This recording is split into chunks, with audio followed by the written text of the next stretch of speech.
Hello, welcome back to my YouTube channel. ඉතින් මං හිතුවා එක්සෑම් ඉවරුණාත් හරිය ටිකක් වැදගත් වෙන වීඩියෝ එකක් දාන්න ඕනේ කියලා. ඉතින් අපි බලමු මෙහෙමනේ දැන් ගොඩාක් ගවර්න්මන්ට් හරි ප්‍රයිවට් කැම්පස් හරි යන ළමයි. ගොඩක් අය කියන්නේ මං කියන්නේ බහුතරය කියන්නේ එහෙමයි චුට්ටක් විතර ඉන්නවා. ඒ වුණාට බහුතරයක් ගත්තොත් එහෙම එන්නේ සිංහල මීඩියම් වලින් ඒගොල්ලන්ගේ ස්කූල් ලයිෆ් එක ඉවර කරලා තමයි ගවර්න්මන්ට් හරි ප්‍රයිවට් හරි කැම්පස් වලට එන්නේ. ඉතින් ඒ වගේ ඇවිල්ලා අපිට තියෙන ලොකුම ප්‍රශ්නේ තමයි ඉංග්‍රීසි. අපි කොහොමද ඉංග්‍රීසි කියන්නේ? සිංහලෙන් පුරුදු වෙලා සිංහලෙන් ලියන්නද සිංහලෙන් පාඩම් කරන්නද හැමදේම අපි සිංහලෙන් පුරුදු වෙලා එකපාරට ඉංග්‍රීසි වලට ට්‍රාන්ස්ලේට් වෙන්නේ කොහොමද? ඉංග්‍රීසි වලින් අපි කොහොමද ඉස්සරහට අපේ වැඩ ටික කරගෙන යන්නේ? අපි ඉංග්‍රීසි ටික හදාගන්නේ කොහොමද? අන්න ඒවට ටිප්ස් ටිකක් තමයි මම ඔයාලට කියලා දෙන්න දාන්නේ. එහෙනම් අද අපි බලමු වීඩියෝ එකේ මොනවද වෙන්නේ.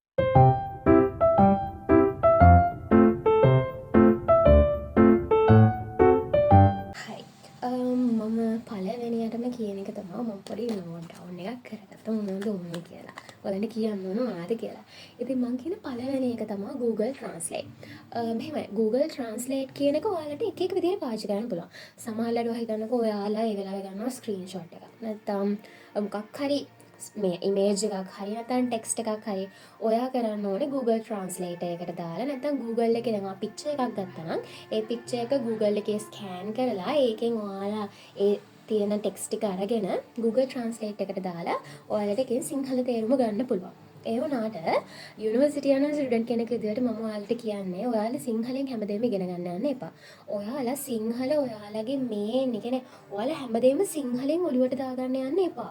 එහෙම කරොත් ඒක ඉස්සරහට අමාරු වෙනවා. මොකද එතකොට ඔයාලා හැමතිස්සෙම ඒකේ සිංහල මීනින් එක හොයන්න ගන්නවා. එතකොට දැන් හිතන්නකෝ ඔයා ඒක ඩිග්‍රී වල ඉන්ඩස්ට්‍රි එකට යනවා කියලා. ඉන්ඩස්ට්‍රි එක ගොඩාක් වෙලාට කන්ට්‍රෝල් වෙන්නේ ඉංග්‍රීසි වලින්. එතකොට ඔයාලා ඒ වෙලාවට ඔයාලට තියෙන ජොබ් එක ඔයාලා කරන වර්ක් එක ඔයාලා වෙනවා හැමතිස්සෙම සිංහලෙන් කරන්න. ඒක නිසා මම මේක කියන්නේ Google Translate හොඳයි.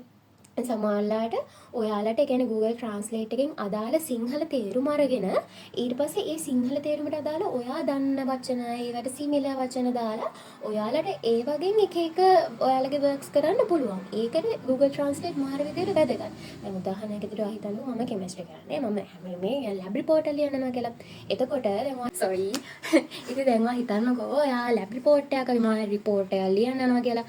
එතකොට ඒ වගේ වෙලාවට දැන් ඔයාලට තියෙනවා ඒ කියන්නේ දැන් සාමාන්‍යයෙන් අපි ලැබ් රිපෝට් එක ලියනකොට අපිට දෙනවා මැනුවල් එකක්. ඒ මැනුවල් එකට අදාළව තමයි අපි අපේ ලැබ් රිපෝට් එක හදන්න ඕනේ.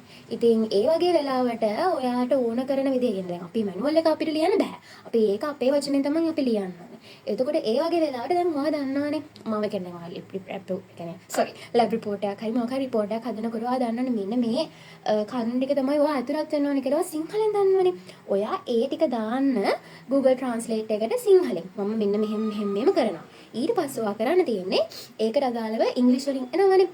ඒ ඉංග්‍රීසි වලින් එන ටික හැම දාන්න. يعني මම කියන්නේ හැමතිස්සෙම Google Translate එක හොඳ නැහැ කියලා. يعني Google Translate හොඳයි. සෑහෙන හොඳයි. ඔයාලට අර සිංහල තේරුම නැත්නම් ඉංග්‍රීසි තේරුම ගන්න පුළුවන්. හැබැයි ඒකෙන් දෙන සමහර සිංහලත් අපිට තේරුම් ගන්න හරි අමාරුයි. ඔයාලට කාලයක් යනකොට තේරෙයි. يعني අර හැමතිස්සෙම සිංහල මැත්තේම නැහෙන්න යන්නත් එපා. මොකද එහෙම කරොත් ඔයාලගේ ඉස්සරහ කැරියර් එකට සෑහෙන අමාරු වෙනවා. Google Translate පාවිච්චි කරන්න. يعني අර ඔයාලට දැන් මම ගෙදර යනවා වගේ يعني දැන් සාමාන්‍යයෙන් සිම්පල් වගේ ඔළුවේ සිංහල අදහස තිබිලා ඒක ඔයාලට ඉංග්‍රීසි වලට ට්‍රාන්ස්ලේට් කරගන්න ඕන නැත්නම් මොකක් හරි වාක්‍යයක් තියෙනවා. ඒ වාක්‍යයේ සිංහල තේරුම අරගෙන ඒ සිංහල තේරුමට දැන් ඔයාලට හිතනවා දැන් ඔයා වාක්‍යයක් ගන්නවා. ඒ වාක්‍යය ඔයා දන්නවා සිංහල තේරුම මොකක්ද කියලා. ඒ වගේ මේ සිංහල තේරුම ඔයාට ඔයාගේ භාෂාවෙන් හදාගෙන ඊට පස්සේ ඒක ඔයාලා ඉංග්‍රීසි වලට ට්‍රාන්ස්ලේට් කරලා ඒක මතක තියාගත්තොත් අර අමාරු සෙන්ටෙන්ස් එකම සිංහලට අරගෙන ඔයාගේ ඉංග්‍රීසි දාලා ඔයා ඒක මතක තියාගත්තත් අර තේරුම තමයි එන්නේ. එතකොට එහෙම පාඩම් කරාම එතකොට ඔයාලට ලේසි මේ ප්‍රශ්නකට උත්තර ලියන්න උනත්. ඉතින් මම කියන්නේ එකක් Google Translate එක හොඳයි. මම ඒක රෙකමන්ඩ් කරනවා. ඒ වුණාට හැමතිස්සෙම Google Translate පාවිච්චි කරලා හැම එකම සිංහලට හරවන්න එපා. වීඩියෝ එකේදී ඔයාලට කියලා දෙන්නේ සිංහලෙන් ඉගෙන ගත්ත කෙනෙක්ට ඉංග්‍රීසි තේරෙන්නේ නැති වුනහම ඒවා සිංහලයට හරවගෙන ඉගෙන ගන්න කොහොමද කියන එක නම් නෙමෙයි ළමයි. මොකද මම ඒක රෙකමන්ඩ් කරන්නේ නැහැ. මොකද රෙකමන්ඩ් කරන්න නැති හේතුව ඔයා හිතන්නකෝ අපි ඒවා සිංහලෙන් දැන් අපි ඉගෙන ගන්න සබ්ජෙක්ට් එකකට අදාළ දේවල් අපි සිංහලෙන් ඉගෙන ගත්තොත් ඒකෙන් වෙන්නේ අපි හැමතිස්සෙම සිංහල මත යැපෙනවා. ඒ වුණාට ඔයාලා හොඳටම දන්නවා අපේ ලංකාවේ විතරයි සිංහල පාවිච්චි කරන්නේ. වෙන කන්ට්‍රීස් වල අපි ගත්තොත් කොමන් ලැන්ග්වේජ් එක ග්ලෝබල් ලැන්ග්වේජ් එකක් විදිහට ගත්තොත් අපිට ඉංග්‍රීසි ගන්න වෙන සිංහල නෙමෙයිනේ. ඒතර අපිට සිංහලත් එක්ක ගනුදෙනු කරන්න බෑ. සමහර වෙලාවට ඔයාලට තේරෙනවා අපි කල් යනකොට සිංහල වචන වලට වඩා ඉංග්‍රීසි වචන ලේසි කියලා. මට ඒක එක්ස්පීරියන්ස්. මොකද මම දැන් අවුරුදු 3ක් කැම්පස් එකේ. එතකොට මගේ සෙකන්ඩ් ඉයර් ඉවරයි. එතකොට ඉතින් දැන් තර්ඩ් ඉයර් යන්නේ. තර්ඩ් ඉයර් යනකොටත් මට තේරිච්ච දේ තමයි අපි සිංහලෙන් කතා කරන අපි සිංහලෙන් පාවිච්චි කරන වචන සමහරවිට අපි ඉංග්‍රීසි වල තේරුම අපි සිංහලෙන් ඉල්ලුවාම වෙන සිංහල වචන අපිට තේරෙන්නේ නැහැ. අපිට ඉංග්‍රීසි එකේ අපි ඉංග්‍රීසි වල තේරුම අපි ඉංග්‍රීසි වලින් මීනින් එක ගත්තාම ඒක අපිට තේරෙනවා. ඉතින් අය කියන්නේ දැන් ඔය හිතන අපි සිංහලෙන් ගන්නවා කියලා. ඒතර අපි මේ සිංහල වචනෙට ආයි ඩික්ෂනරි එක ගන්නවානේ සිංහල වචනේ තේරුම හොයාගන්න. ඉතින් මං කියන්නේ ඔයාලට සිංහල වලින් ඉගෙන ගන්න කියලා නේ. සිංහලෙන් ඉගෙන ගන්න එපා. ඒක හරි අමාරුයි. ඔයාලා ස්කෝල් යනකම් කන්ටිනියු කරගෙන ගියාට ප්‍රශ්නයක් නැහැ. ඒ වුණාට ඔයාලා හයර් ස්ටඩීස් වලට යනවා නම් ඉංග්‍රීසි තමයි මේ. ඔයාලා ඉගෙන ගන්න දේවල් නේද? ඒ කියන්නේ මම කියන්නේ කලින් ඔයාලා ඉංග්‍රීසි කෝස් කරලම එන්න ඕනේ නැහැ. කැම්පස් එකේ ඉගෙන ගන්න දේවල් වලින්ම ඔයාලට ඉංග්‍රීසි ඔයාලගේ හදා ගන්න පුළුවන්. මම කැම්පස් එකට යනකොට ඉංග්‍රීසි කෝස් එකක් කරලා තිබුණේ නැහැ ළමයි. මම ඉංග්‍රීසි කෝස් එකක් කරලා තිබුණේ නැහැ. IT කෝස් එකක් කරලා තිබුණේ නැහැ. ඉතින් මට සමහර තැන්වල එක එක ප්‍රශ්න ආවා, ගැටලු තියෙනවා නැත්තේ නැහැ. ඒකට කාලේ යනකොට ඉංග්‍රීසි හදා ගන්න පුළුවන්. මොකද මිනිස්සුත් එක්ක අපි ගනුදෙනු කරන්නේ. අපි යාළුවොත් එක්ක සිංහලෙන් කතා කරාට මැඩම් ලයික් අපි ඉංග්‍රීසි වලින් කතා කරන්න ඕන. අපේ ලෙක්චර්ස් ද අපි කරන කියන හැමදේම ඉංග්‍රීසි වලින් යන්නේ. හැමදෙස්සම ඉංග්‍රීසි පාවිච්චි වෙනවා. ඒකත් එක්ක අපිට ඉංග්‍රීසි අපිට ලැන්ග්වේජ් එක අපිට සිම්ප්ලි හොඳට අන්ඩර්ස්ටෑන්ඩ් කරගෙන වැඩ කරගන්න පුළුවන්. ඒක නිසා අර මම කරේ නෑ උනාට ඉතින් එන එක හොඳයි. ඒක මොකක් හරි කෝස් එකක් කරලා එන එක. ඒ වුණාට මම කියන්නේ අර කැම්පස් එකට ආවත් සිංහල මතම යපෙන්න එපා. Sinhala හැමදෙස්සම give me the meaning in Sinhala. Sinhala එපා. සිංහල වලින් බෑ හරි අමාරුයි. ඒ කියන්නේ සිංහල වලින් එක දිගට කන්ටිනියු කරන්න අමාරුයි. දැන් මම ඊළඟට කියන්න යන ටිප් එකට අදාළව තමයි මම මේ කියන්නේ ඔයාලට. ඉතින් ඊළඟට මොකද මම කියන්නේ? ඊළඟට මං කියන ටිප් එක තමයි YouTube. YouTube එකේ දැන් ඔයා හිතන්නකෝ ඔයාලා මයිටොකොන්ඩ්‍රියා ගැන ඉගෙන ගන්න යනවා. එතකොට ඔයාලට ඒ මිස්සු ගන්නලා තියෙන ටික තේරෙන්නේ නැහැ. එතකොට ඔයාලා මුලින්ම කරන්න ඕනේ මම කලින් කියලා තියෙනවා වගේ ඔයාලා ඔයාලගේ ලෙක්චර්ස් නෝට් හරි මොනවා හරි සබ්ජෙක්ට් එකට අදාළව තියෙන නෝට් එකේ key topics ටික හොයාගන්න. එක්කෝ AI වලට දාලා හරි ඔයාලට තේරෙනවා නම් ඒ විදිහට හරි AI වලින් හරි මොනවා වගේ හරි ඔයා key topics ටික ගන්න. ඒ key topics වලට අදාළව YouTube එකේ search කරාම සෑහෙන YouTube එකේ videos එනවා. හැබැයි ඒ එන videos සිංහලෙන් තියෙන ඒවා බලන්න යන්න එපා. ඊට පස්සේ දැන් හිතන්නකෝ සිංහලෙන් තියෙන ඒවා බලනවා කියලා. සිංහලෙන් තියෙන ඒවා බලලා ඔයා ඊට පස්සේ කරන්න ඕනේ සිංහලෙට ඉංග්‍රීසියට translate කරන එක. ඊට වඩා හොඳ නැද්ද? ඉංග්‍රීසි එකේම key topic එක තේරෙන්නේ නැත්නම් ඒක ඉංග්‍රීසි වලින් තියෙන වීඩියෝ එකක් බලලා ඒකෙන් idea එක අරගත්තාම ඔයාලට ලේසියි. දැන් මෙහෙම අපිට ලෙක්චර් නෝට් එකේ දෙනවට වඩා සරලව තමයි මිනිස්සෙක් අපිට කියලා දෙන්නේ. එතකොට YouTube එකේ උගන්වන මිනිස්සු එක එක දෙයි ඔයාලා ඉතින් බලලා තමයි හොයාගන්න ඕනේ මොන එක්කිනාද ඔයාලට ගැලපෙන්නේ ඒ key topic එකට අදාළව කියලා. එතකොට ඔයාලා දැනගන්න ඕනේ ඒක ඉංග්‍රීසි වලින් ගන්න එක. එතකොට ඔයාලා ට්‍රාන්ස්ලේට් කරන්න දෙයක් නැහැ. idea එක කෙලින්ම ඔළුවට යන්නේ ඉංග්‍රීසි වලින්. එතකොට ඔයා idea එකෙන් ගන්න සමහර ඉංග්‍රීසි වචන ඔයාලට වෙන තැන්වල පාවිච්චි කරන්න පුළුවන් වෙනවා. ඒ කියන්නේ අපි ඒ වචන අපි හිතුවට ඒ සබ්ජෙක්ට් එකට විතරක් අදාළයි කියලා ඒ උනාට අපිට ඒවා වෙන තැන්වලට පාවිච්චි කරන්න පුළුවන්. ඒක නිසා මම කියන්නේ ඔයාලා YouTube videos බලන්න. ඔයාලට අදාළ key topics වලට ඒ බලනකොට ඔයාලා කරන්න ඕනේ ඉංග්‍රීසි වලින් තියෙන videos බලන්න. එතකොට ඔයාලගේ ඉංග්‍රීසි දැනුමත් වර්ධනය වෙනවා. මොකද ඔයාලා එතනදී අපි ගන්න ඉංග්‍රීසි වලින්. එතකොට ඉංග්‍රීසි වචන හුරු වෙනවා.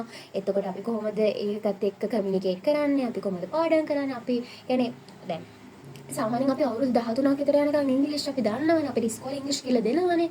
එතකොට මිනිස්සෙක්ට ඉංග්‍රීසි නැති කියන්නේ තේරෙන්නේම නැති කමක් නැහැනේ. මොකද ඒක ඕන එකක් නේ. ඒක ඒක තේරෙනවා. කොහොමද අපි A level අපි කරලා කැම්පස් යනවා කියන්නේ සාමාන්‍යයෙන් ඉංග්‍රීසි දෙම චුට්ටක් හරි තියෙන්න ඕනේ. ඉතින් ඒකත් එක්ක යනකොට විශේෂයෙන්ම ප්‍රයිවට් කැම්පස් යන ළමයි ඒක තියෙන්න ඕනේ. අපිට සිංහලෙන් අපිට නැහැ. අපිට සිංහල ඔප්ෂන් එකක් නැහැ. අපි හැම එකම ඉංග්‍රීසි වලින් යන්න ඕනේ. එතකොට අර ඉංග්‍රීසි වලින්ම හැමදේම අපි කන්ටිනියු කරගෙන යන එක සිංහලෙන් කන්ටිනියු කරගන්නට වඩා ලේසි සෑහෙන්න. ඉතින් දෙවෙනි ටිප් එක තමයි ඊළඟ තුන්වෙනි ටිප් එක තමයි AI tools. ChatGPT, Claude තව ඔය තියෙන එක AI tools ගොඩාක්.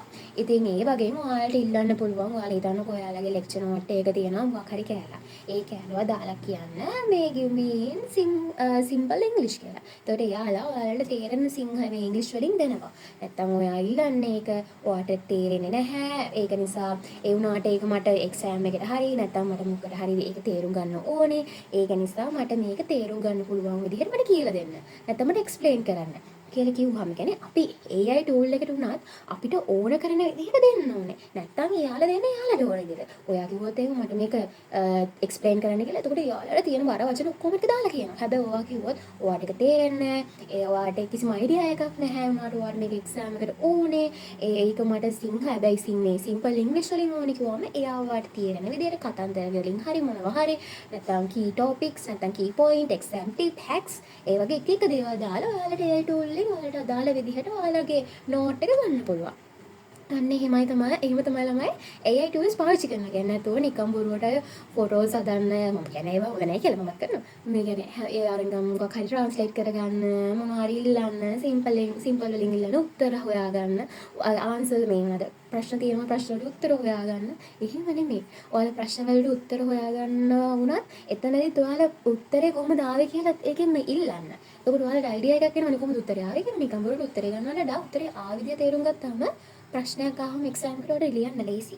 ඉතින් ඒක තමයි තුන්වෙනි ටිප් එක AI tool. ඊළඟට මම මේ කියන එක නම් මං හිතන්නේ මම පාවිච්චි කරයි කියලා පොතක් තියාගන්න.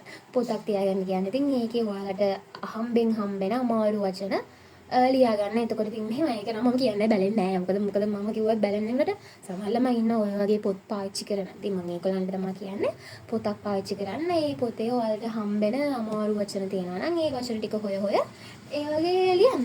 ඒක ලියන්න. එතකොට ඉතින් ඔයාලට අර මතක් වෙනවනේ එකපාරට මම මේ පොතේ මේක ලියන්න නැති කියලා ඒකල බලනකොට ඒක තිබුණාම ඔයාලට ඒකේ වචනය එක්ස්ප්ලেইন එක අයිඩියා එක එක්ස්ප්ලනේෂන් එක එනවා. ඉතින් ඒක තමයි මගේ හතරවෙනි ටිප් එක. ඉතින් ළමයි මම ඔයාලට මුලින් කිව්වා පටන් ගන්නකොට කොහොමද සිංහලෙන් ඉගෙනගෙන කොහොමද ඉංග්‍රීසි මේව කරගන්න කියලා. මම ඇත්තටම මෙතනදී ඔයාලට කියන්න උවමනාව තිබුණේ ඔයාලා ඉංග්‍රීසි හෝ වේවා සිංහලෙන් හෝ වේවා ඔයාලා ඉස්කෝලේදී ඉගෙන ගත්තා නම් ඔයාලා කැම්පස් ආවහම ගවර්න්මන්ට් හරි ප්‍රයිවට් හරි දෙකටම පොදුයි. ඔයාලා ඉංග්‍රීසි වලින් කන්ටිනියු කරන්න. සමහර සබ්ජෙක්ට් තියෙනවා සිංහලෙන් තියෙන්නේ. ඒක සිංහල භාෂාව සාහිත්‍ය කිව්වම ඒක අපිට ඉංග්‍රීසි වලින් කරන්න බැහැනේ. ඒක අපි සිංහලෙන් ඒ වගේ වෙන මම කියන සාමාන්‍යයෙන් කොමන් ලියන්නේ දේවල්. ඒ වගේ දේවල් හැමතිස්සෙම ඔයාලා ඉංග්‍රීසි එක්ක ඉංග්‍රීසි වලින්ම හැමදේම තේරුම් ගන්න බලන්න. මොකද එහෙම කරොත් තමයි ඔයාලා ඉස්සරහට ලේසි වෙන්නේ. අපි සිංහල හොයන්න අපි සිංහලෙන්ම හැමදේම කරන්න සිංහල මත යැපෙන්න ගත්තාම අපි අපේ කරියර් එකේදී ඔයා ජොබ් එකක් ඉන්ටර්න් ගියාම ඔයාලට ඒක ප්‍රශ්නයක් වෙනවා. ඉන්ටර්න් ගියා වුණත් ඉන්ටර්න් එකේදී ඔයාලගේ ඉංග්‍රීසි වලින් ප්‍රශ්න අහන්න පුළුවන්. ඒතකොට ඔයාලට උත්තර දෙන්න බැරි වුණාම ඔයාට කියන්න බෑනේ එතන ඉන්න මිනිස්සුන්ට මට මේක සිංහලෙන් කියන්න මට සිංහලට ට්‍රාන්ස්ලේට් කරලා දෙන්න කියලා. ඔයාලා දැනගන්න ඕනේ ඒකේ ඔයාලගේ ඉංග්‍රීසි වලින් උගලන් කියන්න. ඉතින් නොලෙජ් එක තියෙන්න ඕනේ. ඔයා කම්පියුටර් එකක් පාවිච්චි කරත් කම්පියුටර් එකකට අපිට සිංහලෙන් බෑ. ඉංග්‍රීසි වලින් ඕනේ. ඉතින් ඒ හැම දෙයකම ඉංග්‍රීසි ඕනේ. ඉතින් මම කියන්නේ ඔයාලා YouTube මම කිව්වා වගේ YouTube Google Translate AI tools ඒ වගේ පාවිච්චි කරනවා නම් ඒ වගේ ඔයාලා ගන්න දේවල් ඔයාලා ඒ වගේ හොයන දේවල් උනත් ඉංග්‍රීසි වලින්ම ගන්න. ඔයාලා හිතනවා වගේ ඉංග්‍රීසි අමාරු නෑ. ඉංග්‍රීසි හරි ලේසි. කරන්න තියෙන්නේ ඒක හරියට ඉගෙන ගන්න එක. ඒ කියන්නේ ආසාවකට හැමතිස්සෙම තියෙන. කියන්නේ ඔයාලගේ එදිනදා ජීවිතේ හැමතිස්සෙම පාවිච්චි වෙනකොට ඉංග්‍රීසි හරි ලේසි. කියන්නේ දැන් මම හැමතිස්සෙම ලෙක්චර් නෝට්ස් වල ඊට පස්සේ ඔය YouTube වීඩියෝස් බලනකොට අපි එක්සෑම් වල ලැබ් රිපෝට් ලියනකොට මිනිස්සුන්ගෙන් ප්‍රශ්න අහනකොට ඒ වගේ අපිට හැමතිස්සෙම ඉංග්‍රීසි එනවා. අපි ඉංග්‍රීසි එක්ක ගනුදෙනු කරන්න ඕනේ. එතකොට අපිට තේරෙනවා. දැන් මගේ යාළුවෙක් ඉන්නවා බයෝ කරලා. එයාගෙන් මම සෙල් බයෝලොජි වලට අදාළ ප්‍රශ්නයක් අහුවාම එයා මට දුන්න ඒ සිංහලෙන් තේරුමයිගේ මට සිංහල වචන කිසිදක් තේරුන්නේ නැහැ. හැබැයි මමම ගිහිල්ලා AI tool එකකින් අහුවා මට මේක තේරුම් කරලා දෙන්න කියලා. එතකොට ඒ දීපු එක මට තේරුණා. ඉතින් අන්න ඒකයි වෙනස. ඔයාලා හිතුවට සිංහලෙන් ඕන දෙයක් කරන්න පුළුවන් nothing කියලා සිංහලෙන් කරන්න දෙයක් නැහැ. ඇත්තටම කිව්වොත් ගවර්න්මන්ට් හරි ප්‍රයිවට් හරි කැම්පස් ආවම නැත්තේ නෑ තියෙනවා ඇති. උනාට මගේ ප්‍රයිවට් එක්ස්පීරියන්ස් එක ගත්තොත් එහෙම සිංහල වලින් දෙයක් නෑ ළමයි. සිංහලත් එක්ක ඉස්සරහට ගනුදෙනු කරන්න අමාරුයි. අපි මේ යන අනාගතෙත් එක්ක මේ යන ජෙනරේෂන් එකත් එක්ක අපි හැමතිස්සෙම ඉංග්‍රීසි වලින් ගනුදෙනු කරන්න ඕනේ. ඔයාලා ඉංග්‍රීසි වලින් හැම එකම කන්ටිනියු කරලා ඉන්නවා කියන්නේ ඔයාලටත් ටිකක් හරි පොඩි වැලියු එකක් එනවා. මොකද එතන වෙනම තියෙනවා එක තැනක්. ඒ මට වඩා කියන්න තේරෙන්නේ නැහැ. ඒක නිසා මම කියන්නේ ඔයාලා මම මේ කිව්ව ටිප්ස් ටික පාවිච්චි කරනවා නම් ඒව පාවිච්චි කරන්න හැමතිස්සෙම ඉංග්‍රීසි එක්ක. කියන්නේ සිංහල බලන්න එපා. සිංහල වලින් නැතුව ඉංග්‍රීසි වලින්ම මේ ටිප්ස් ටික කරන ගමන් ඔයාලගේ සිංහලෙන් ඔයාලා සිංහලෙන් ඉන්නකොට ඔයාලා සිංහලෙන් ඉන්නකොට නෙමෙයි ඔයාලා සිංහලෙන් ඉගෙනගෙන ඉංග්‍රීසි වලට එකපාරට එනකොට ඔයාලට අමාරු වෙනවා ඒක ඇත්ත. ඒ වුණාට මම මේ කිව්ව විදිහට Google Translate පාවිච්චි කරලා YouTube AI tools මුල ඉඳන් ඔයාලගේ අඩි තාලමේ ඉඳන් බේසික් එකේ ඉඳන්ම ඔයාලා පාවිච්චි කරගෙන කොච්චර අමාරු වුණත් ඒකම පාවිච්චි කර සිංහල ඕනනම් සිංහල චොට පාවිච්චි කරලා ඒව ඉංග්‍රීසියට හදලා ඔයාලට ඉංග්‍රීසි වල දැනුමක් හරි තියෙනවා ඇතිනේ ඒවත් අරගෙන චුට්ට හදුවම ළමයි ඔයාලට ඉංග්‍රීසි කියන එක නැතිනම් යනවා. බ්ලොග් එක ඉවරයි. මම හිතනවා ඔයාලට මේකේ මොන හරි අයිඩියා එකක් එන්නේ නැද කියලා කොහොමද ඉංග්‍රීසි සිංහලෙන් ඉඳලා ඉංග්‍රීසි වලට ඇවිල්ලා ගවර්න්මන්ට් ප්‍රයිවට් වලදී කොහොමද අපි ඉංග්‍රීසි හදාගෙන අපේ වැඩ ටික ලේසි කරගන්නේ කියලා. ඉතින් අදට ගිහිල්ලා එන්නම් පරිස්සමෙන් ඉන්න සතුටින් ඉන්න. බයි බයි.